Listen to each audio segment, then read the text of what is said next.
When Amreli Steel approached us to start designing their offices, having known them for many years, having worked with them as they are an integral part of the construction industry, I found the opportunity to both address the nuances of the current workspace as well as translating some of their ethos.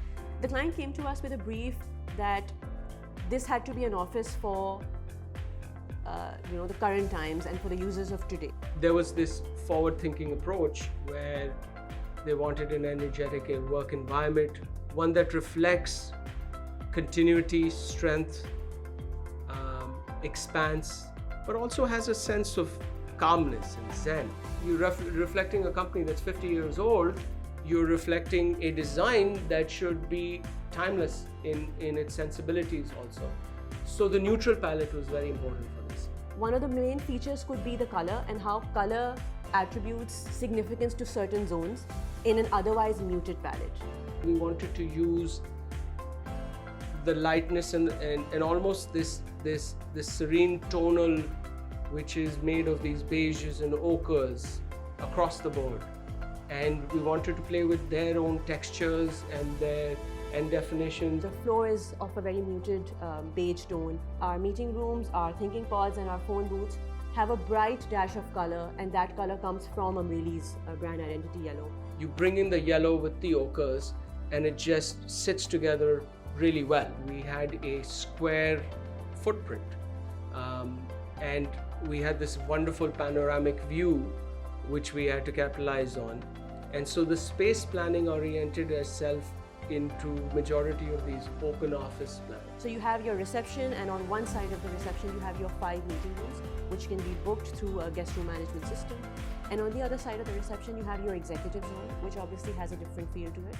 And then you have this wrap around which goes almost like a 360, where you have these open office plans, and each one of them are vertically aligned so that they move from the inner core towards the outer window. You have your circulation. If you walk along the circulation, you have your departments on the right side.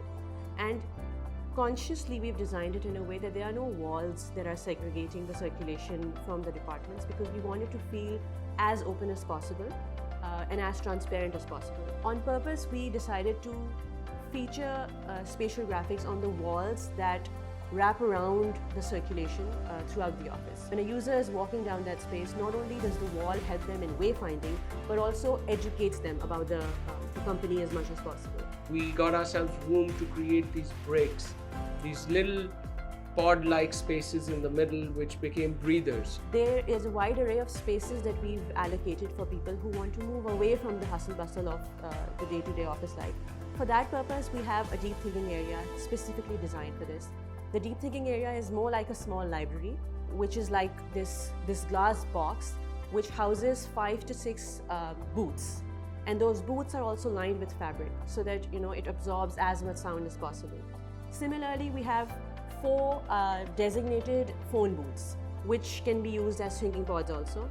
So people who want to take a one-on-one Zoom call with somebody, want to do an online meeting, can just go to those meeting pods, work there. Apart from this isolated working, we also have collaborative lounges where people can just come together, brainstorm, discuss ideas, and then go back to their designated spaces, do their work. There is freedom to work in so many different ways.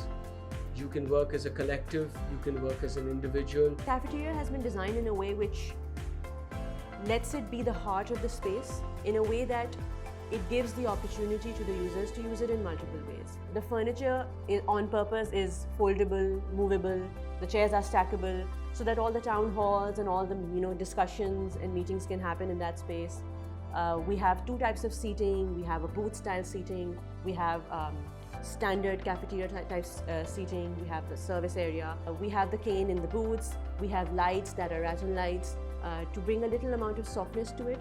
The way the executive spaces are planned, the focus is there to capture the view as much as possible, which is why we have these clean white portals that are framing the sea and focusing on the view that's there instead of adding too much detail. The boardroom is large enough to house 16 to 18 people.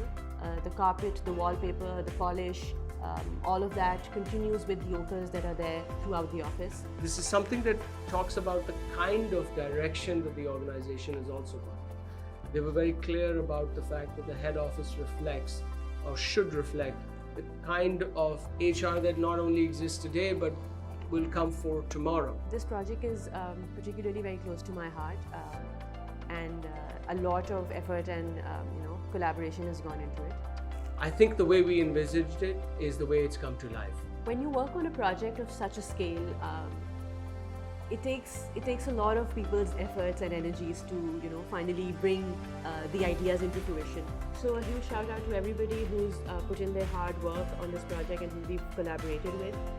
Starting from the client, obviously the client's team, our project managers, Aisha Private Limited, the contractors, IT Associates, and everybody, all the subcontractors and the vendors who've been part of this process.